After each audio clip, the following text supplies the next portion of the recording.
This is Sarah K. Benning. Welcome to my technique of this week, where today I'm going to be talking about thread count. It's a really common question that I get in workshops and in response to my patterns, and even just when people see my work online, is how many threads am I using at a time to create my pieces? And the simple answer is I'm usually using 6 or 3 or 2 or 1. There are no rules and there's no right or wrong way. It just comes down to personal preference. So here in front of us, we have a skein of 6-strand embroidery floss. This one happens to be DMC.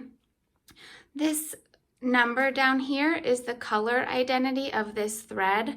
So anytime I'm purchasing, in this case 166 from DMC, it will be this color.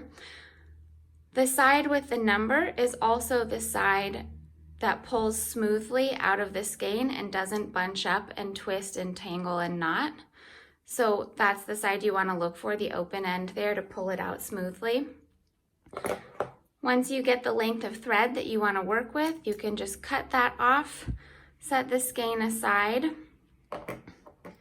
and then we will talk about thread count. So there are 6 strands of thread wound together in this piece here. You can separate all 6 out and recombine them to whatever number of threads you want to work with. You can do that one at a time if you wish.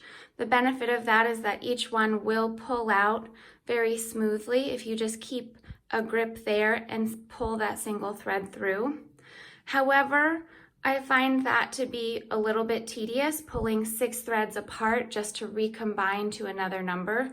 So I usually start in the center of my thread, separate 3 and 3 in each hand, and gently pull apart from the middle. I got really lucky there and didn't have any tangles. Sometimes the ends of the thread bunch up and knot, and in that case, personally, if I can't sort it out in a few seconds, I just trim that part off and set that scrap aside. So now I have 3 strands of thread here that I would put through the needle, and then I'd be ready to work. And I would use that amount of thread to fill in my base layers of satin stitch, and then I would usually use fewer strands of thread to add the details on the surface. But it all boils down to what you like to work with, what feels comfortable and good to you as you're stitching, because ultimately you're working on your project, not my project. Hope that helps, and happy stitching. Have a good day.